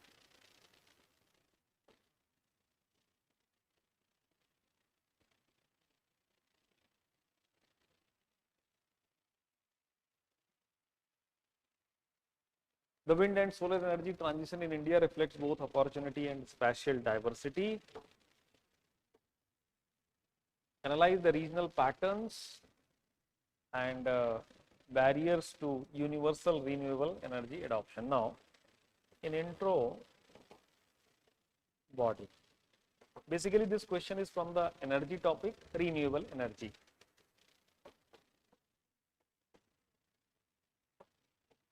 Renewable energy is the need of hour. As per our INDC, we are trying to take out to our renewable energy contribution in the overall energy to 33% by 2030, and we are on the track. Our target is to have a 175 gigawatt of renewable energy by 2022, and almost we have achieved. Of course, there has been some delay, but in the present time period, roughly our installed capacity, जो हमारी installed capacity है in solar energy, it is around 110 gigawatt and 115 gigawatt, and around 51 gigawatt is in the wind energy. So around 50 gigawatt in the wind energy, around 115 gigawatt in the solar energy. So more or less we are achieving, we are very close to that target, obviously with some delay, but we are on the right track. So we are on the right track. So wind and solar energy transition in India reflect both opportunity and the spatial disparity. But here comes the main part, just the question है कि opportunity or advantage of this energy, but regional disparity. So इसी regional disparity, this regional disparity need to be analyzed. Analyze the regional pattern and barriers to universal renewable energy adoption. That is what you need to write. Now in introduction, so in introduction you can write about the INDC, you can write about our commitment, you can write about the National Solar Mission, the National Solar Mission that has been clubbed with the National Renewable Mission. So National Solar Mission that has started in the 2010, and initially it was Jawaharlal Nehru Mission, then the National Solar Mission, and it was only related to the solar, but later on the component of wind energy and other renewable mission has also been included in that. So introduction you can write about that. Even in introduction you can also write about that because of the rising temperature, it is important for us to shift to the renewable source of energy, to shift to the non-fossil fuel source of the energy. Body में आप कुछ data fact तो मैंने बताया ही. Now, what you just need to understand that yes, we have a great opportunity of the wind, but wind energy is mainly harnessed in the western and southern part of India, mainly in coastal region. So you also need to understand why this. So why this is mainly utilized in the coastal area? Because of one very important fact, and the fact is the wind mills needs to be driven continuously.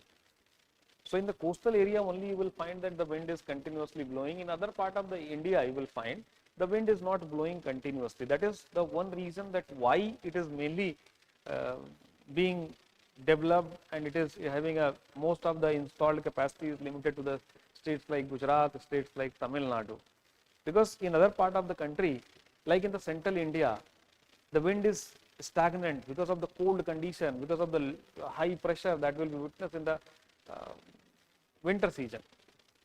So climatically, it is not suitable in the central part of India. Now coming to the solar energy. In case of solar energy, obviously the most part of the country is in tropical region, and the country is in tropical region means the country is going to receive more than 300 days of the sunny days. But there are some of the issues, like whenever you go for the solar panel installment, the rooftop panel is very popular. The rooftop panel is very viable in India, especially in the northern plain area, because most of the people are practicing the agriculture, and agriculture is being practiced on the land. The land is the most precious thing, and over the land, if you will place the solar panels, obviously some of the there will be some of the loss of the fertile land. So because of that, this solar energy is not that much preferable, is not that much suggestive in the northern plain area, specifically the over agricultural land. Yes, rooftop, then above highway, above canals, these are the area where it can be promoted. Then capital is one important component. It's a capital intensive. It requires huge money. That is also one of the reasons that people that are having the not that much capacity, they are very much skeptical about the solar energy. But yes, you need to also write that if India wants to achieve its renewable energy as well as fulfilling the dream of energy security of the country, so energy security can only be achieved through the promotion of solar energy. Like it is very much viable in the remote area. Places like Ladakh, places like Arunachal, these are the places where some of the remotest place, they are having the accessibility of the electricity because of this solar energy. In those areas, infrastructure, taking the wires, poles, it is very difficult. But this form of the energy is very easily available, and also it is viable. So this is how you need to write conclusion. This can be conclusion also. So यही आप conclusion में भी लिख सकते हैं, because it is the way forward, it is the futuristic perspective related to this.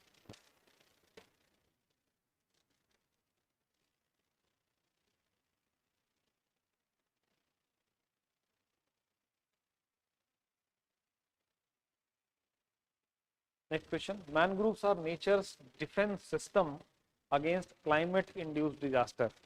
Again, this question is very much associated with one of the questions that I have taken up in the coastal area. I have talked about this, but we'll look out that what should be the structure. Discuss the causes of mangrove loss in India and suggest sustainable restoration method. Mainly, this question is being asked from the topic of natural vegetation, and within the vegetation we have picked up the mangrove and coastal region. So India perspective से आपका question है. So here also you can write about the mangrove. So these mangrove forest. Also you can write about their distribution. So mangrove forests are mainly located in the intertidal zone.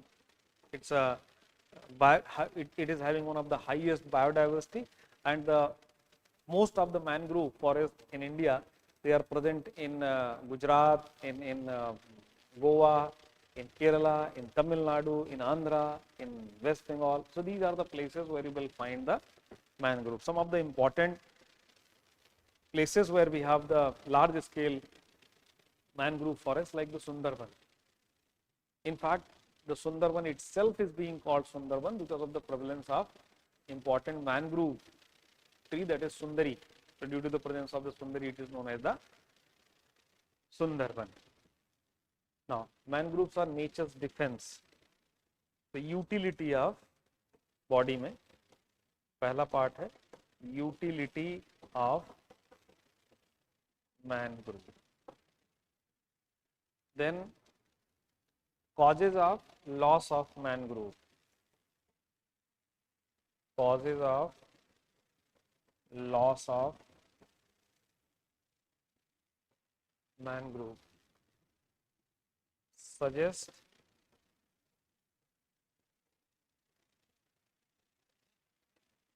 measures for its restoration.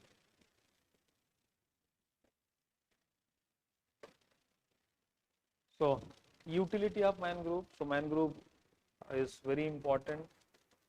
It protects coastal erosion.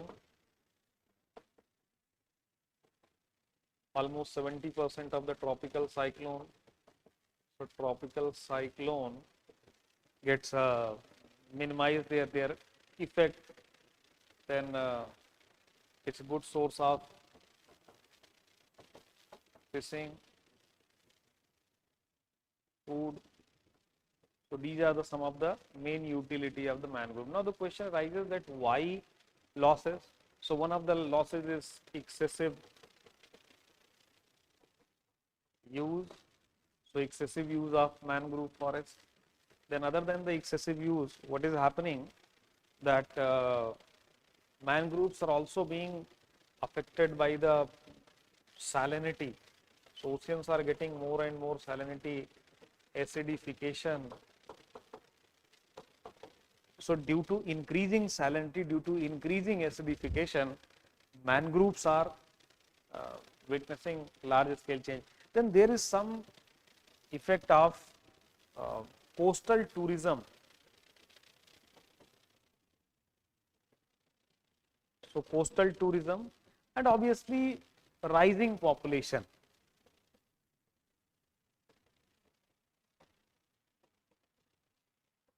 Because whenever there will be more population, there will be demand of some of the area. So which of the area is possibly can be taken away? Definitely everyone will try. So definitely everyone will try to have that particular area, and the mangrove area is going to be the most easiest way out to take out. So these are the some of the things. Measures में आप क्या लिख सकते हैं? So the effective provisions of forest regulation, coastal regulation zone monitoring, then encroachment needs to be monitored. Then as far as the environment ministry is concerned, for the starting of some of the project, there is provision of environmental impact assessment. But in some of the cases, it has been seen that the environmental impact assessment has been bypassed. So effective implementation of the EIA. So effective implementation of the EIA in these areas, in these. So these are the things that you can write. Now coming to the conclusion.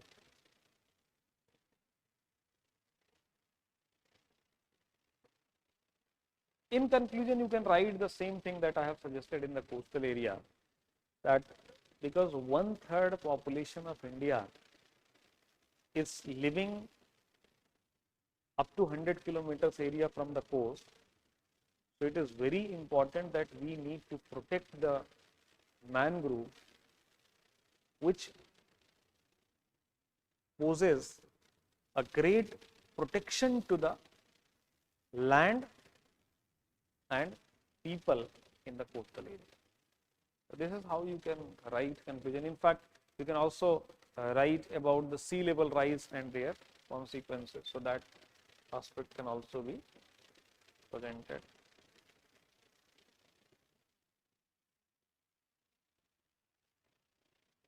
Now, one of the interesting question associated with the industry, resources, economic geography. The location of modern industries is increasingly driven by connectivity, not raw material proximity. तो जो body है,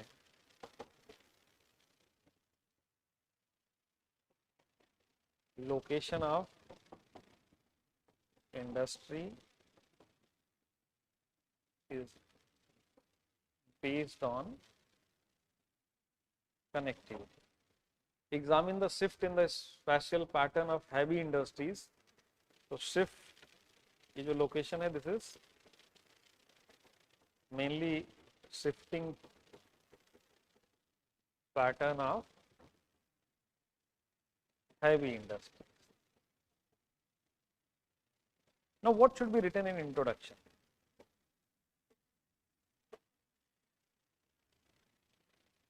You can write about the major industrial region. So, you can write that in India, industrial development is not industrial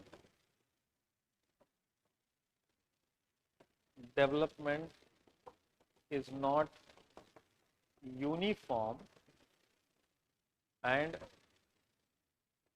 major industrial regions are primarily based on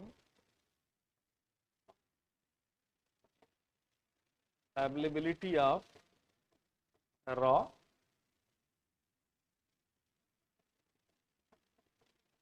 material.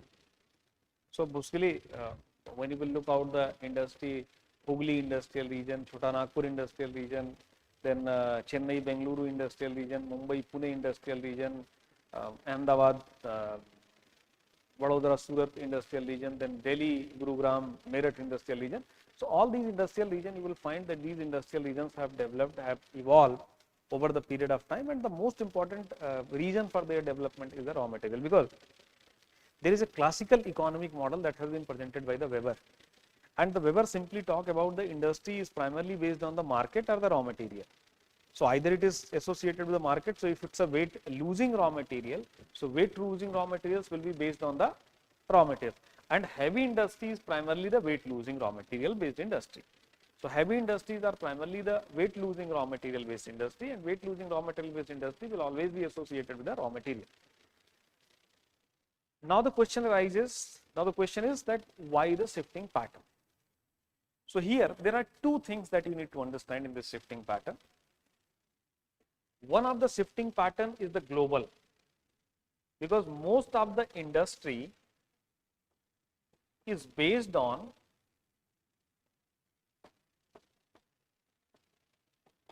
imported raw material.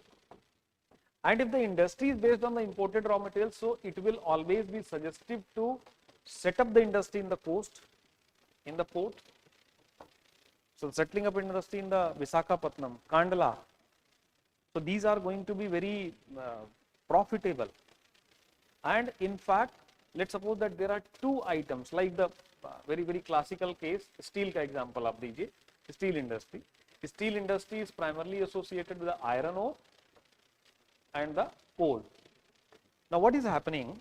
India is one of the leading producer of the iron ore, and most of the iron ore is being exported. So most of the iron ore is exported to the Japan. So for the export, we need to take out the iron ore to the coast, to the port area. Also, most of our steel required coal is being fulfilled through the imported coal, because in the steel production we require coking coal. Now coal is being imported, iron ore is being exported. So for the import, you need to you will import the material to the port, and also you will take out the material to the port for the export. So at the port, nearby the port, you will have availability of both the raw material which is needed. So it will always be suggested to set up the industry in that area, and this is the global pattern. Throughout the global different part of the world, you will find that most of the major industrial regions have been developed in the nearby the coastal area, in the port area because of this. So connectivity is the most important factor. Connectivity will play, and this connectivity we call it as supply chain.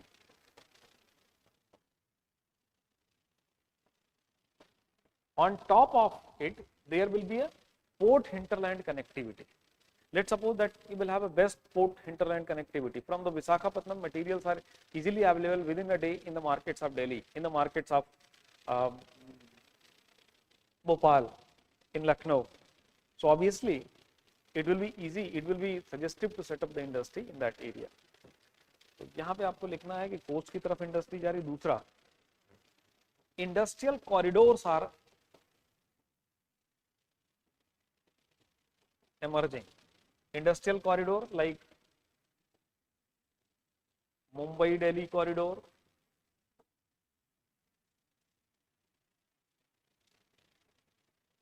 Bengaluru-Mumbai corridor,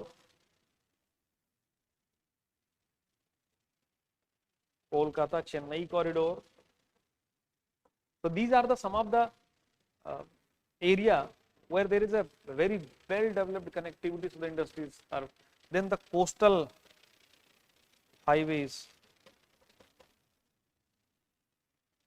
So coastal highways are there. There also the industries are developing, industries are evolving. So these are the some of the examples that you can write. So the shift in spatial pattern is mainly because of the globalization, profit, better accessibility of domestic and global markets as well as raw materials. So these are the pointers. Based on that, industries are mainly shifted to these market area, these coastal area, which is primarily based on the connectivity. What you can write in the conclusion? In the conclusion, you can write that this shift will become more predominant when there will be a better development of port hinterland connectivity. Programs, a scheme like Sagar Mala, Bharat Mala, that convention. In fact, you can write about the so-called blue economy. So we are looking for the blue economy, so it will be easy to access that. So that can also be mentioned.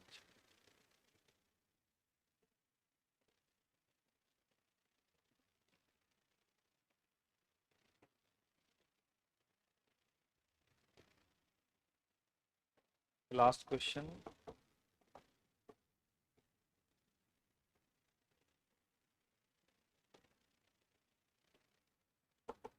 India's water crisis is not just of scarcity but also of mismanagement and inequality. So, water crisis is not just of scarcity but mismanagement, is of more mismanagement. This is one part. Critically examine the multi-dimensional nature of water, stress, main reason of this crisis, and few suggestions. Okay. Now, what should be written in the introduction? In fact, in the introduction, whenever you will be asked related to some of the questions of water, it is always prudent to write that India is having 2.4% area in the world, the size of 2.4%, but when it comes to the water, it is around 4%. So from the area perspective, we are having a good availability of water. So India is having, nature has given us good amount of water. In fact, India receives 118 centimeter of average annual rainfall. This average annual rainfall is more than sufficient to fulfill the requirement of most of the people. In fact,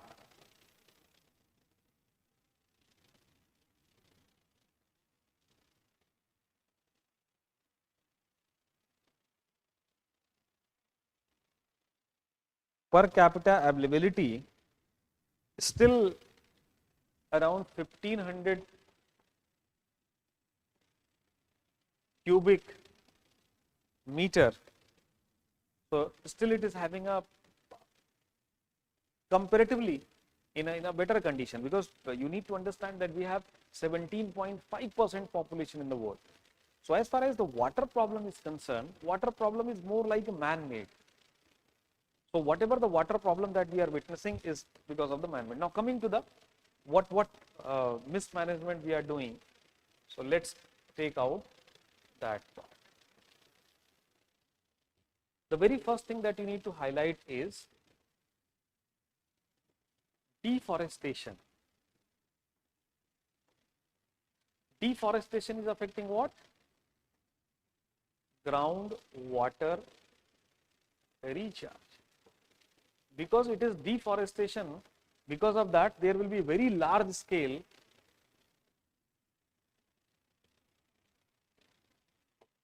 surface runoff.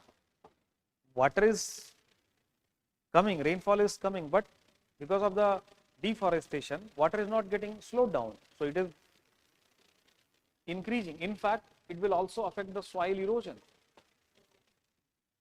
Soil erosion will also gets affected. Then large scale urban flood is also being associated with this. Then encroachment of wetland, lake, marshes. So these are the one of the reason, because whenever the water is water is stored in the lakes, so lake will slow down the water and the water will get recharged. So there will be recharging. Then excess use of groundwater. So more and more water is being used. So more and more water is being taken up. So excess use of groundwater. Then we have a changing pattern of agriculture. Crops. So which of the crops? Water guzzling crops are being used. Now there is no problem in the crop. Obviously two of the crops are mainly blamed for this. One of the crop is rice, another crop is wheat. So it is the rice and wheat which is being blamed, but problem is not in the rice and sugarcane.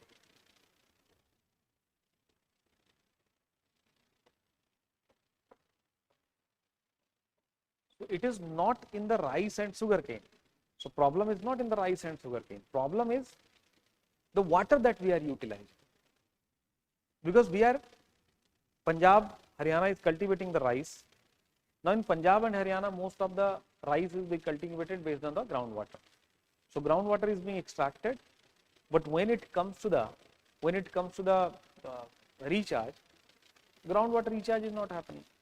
तो आपका use ज़्यादा हो रहा है, लेकिन आपका recharge नहीं हो रहा. So these are the some of the reason for that. Then what can be some of the suggestions? So more use of surface water,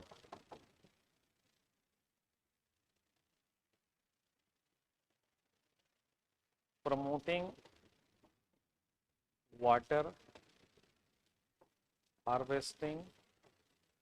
In this reviving traditional rainwater harvesting. So traditional rainwater harvesting like wow, Bowlies, Tankas. So wow, Bowlies, Tankas, Jackwell. So different area there are different types of traditional rainwater harvesting methodology that is being utilized.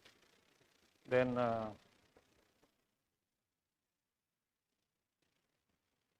practicing agroclimatic agriculture. So practicing agroclimatic agriculture, that is the need of the hour, because if sugarcane cultivation is not suitable in the Maharashtra region, so sugarcane should not be promoted. Crop diversification needs to be done. New method of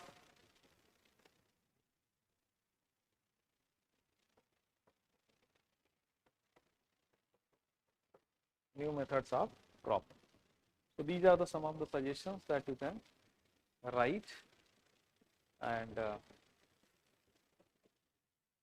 what you can write in the conclusion.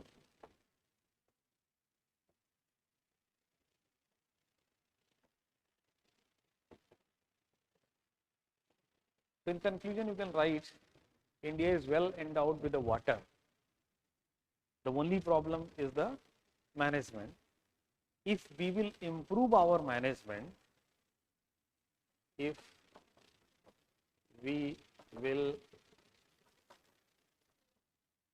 improve our water management, we can solve most of water related problems. So this is how you can tackle, and I'm hopeful that after going through these this discussion, you must have got some insight that how to approach the question, how to write the introduction, how to include the examples, how to write the conclusion, how to write the case study. Still, if you are having any doubt, any query, so you can write in the comment box. So that's it from my side. Thank you.